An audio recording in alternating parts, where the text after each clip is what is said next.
it's a funny story. So, I was talking with someone that was, obviously a priest in the seminary. It's like, yeah, I remember sitting in class one day, and good old Monsignor walks in, and he goes, "Gentlemen, I saw a bird with a cigarette butt in his mouth, and this is God's sign that I can smoke cigarettes today. So you tell the rector when he sees me smoking cigarettes, it was a sign from God." And we're like, oh my goodness, like the out of pocket things you'll hear there sometimes. It's just you just gotta laugh at it, and it's oh my goodness. Like you said, they're all just normal people. Yeah. They're all just normal people, right? If you've ever had the privilege to go out to like a dinner with a priest or have a priest over and just hang out with them and realize like they're people, they're normal guys. Mm-hmm. It's fantastic. Yeah, Shout out Father Stephen, man, Father Belichick, all the love them all. I mean, priests are ontologically changed and they're set apart, but there is a human aspect to it, and yeah, if you ever want to have a good time, go talk to a retired priest, and you'll just hear some some of the crazy stories of what happened in their priesthood, or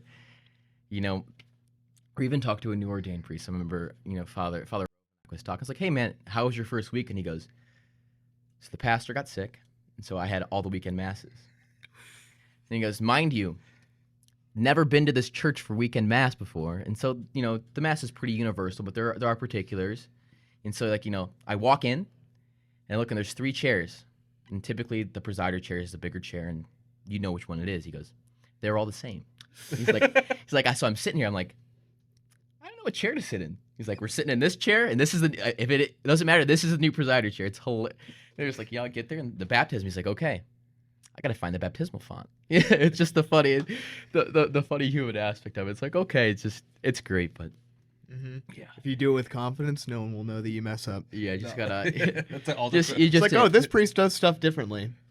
No, I just messed up. Yeah, you just invoke the Holy Spirit and help out. There's so many just funny different stories you can go on at, like with altar serving and stuff like that, where you walk out, you're like, oh my goodness. So we were serving benediction once, and we go, and it's going great. And for benediction, they put the humeral veil before they grab the monstrance, and I remember Mike goes and he grabs the humeral veil, and I just hear a whunk. I'm like, what the heck was that? And you turn around and I look, and it's the cover for a cassock, like so these things are giant. Humeral veil is like just enough to hold it here, but this thing is so long, and so like the deacon gets it, and he's like trying to, and there's just nothing going on, and you're like, oh no, what do I do? What do I do? And it's just so funny. I totally blocked that out.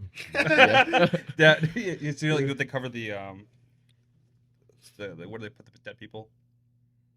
That was what it was. Casket? Yeah, the casket cover. Yeah, that was rough. Or when you broke the bells in daily mass, and I got blamed for it. And, that happened to me in high mass. Oh, did it? High mass? Yeah, high mass. I was serving a high mass. I think I was 11 years old, and I was ringing.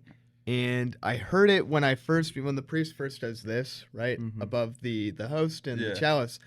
I rang it, and I could hear something was kind of like clanky, and I was like, that's kind of bizarre. I don't know what that is.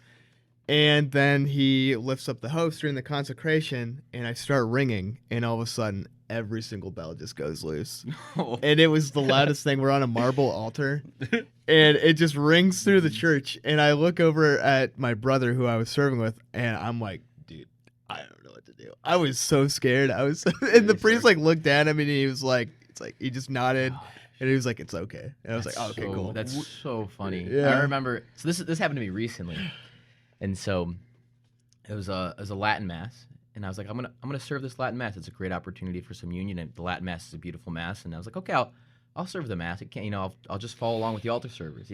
There's a lot. It's tough. Yeah, I've gone to plenty of Latin masses. I was like, I know what the lady does. I don't know what the servers do. So I was like, I go up to one of the servers and say, hey, just let me sit in choir with you guys, and I can follow along. I don't know Latin, but I can read Latin just fine. So they got the prayer cards. That'll be just fine.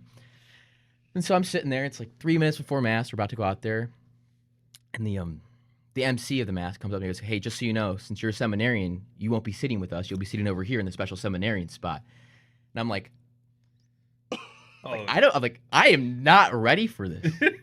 Because if you're sitting next to someone, you can move a little bit slower. I'm like, okay, you're going to sit right over there in the chair. And so I'm set apart. Everyone's kind of tucked out in the back. They put the seminarian right in the front and the side. And then they push you to do incense or something like that. Bless the Lord, I did not have to do that. But I'm sitting there, and so I'm doing my little break, doing the bows and, saying the prayers. And I'm looking over at the MC, like, I was like, when it's time for me to go move, like, you got to give me a signal, man. Yeah.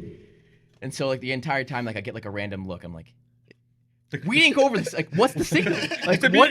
And so, like, I'm sitting there, and he's doing, like, one of these. I'm like, so I take a seat. He's like, I'm like, what does that mean? What does that mean? And so I finally get down, and we needle to the needle, like, I'm in the right spot, and at least I think I'm in the right spot. I'm sure there's someone that's like, that dang seminarian has no clue what's going on. I don't. Like, you're right. I do not know what's going on up there. So I get there, and they're all saying the prayer. I'm like, I needed a prayer card for this, man. Like, I don't have these prayers, but I can read them. If you give me Latin, I can read Latin. I don't understand what I'm saying, but I can read it. And I was like, these guys did me dirty. I'm sitting up there in my cassock, like, bowing, like, looking at, like, I'm sitting there, like, I'm bowing, but, like, bowing with one eye open so I can, like, see when they're going up. And yeah, you get done. It's funny. Yeah, I think we can honestly have a whole podcast on just talking about the altar serving stories, man. They're fantastic. I think we need to do that in the future. I definitely do, because we definitely hit our 30-minute mark, and this has been a little bit over. Yeah, this has been fantastic, Chris. Really appreciate you taking the time out and coming on. And Father Blind, if you watch this whole podcast, we appreciate everything you're doing for the seminarians and Chris. Mm-hmm. And this has been podcast 17. Yeah.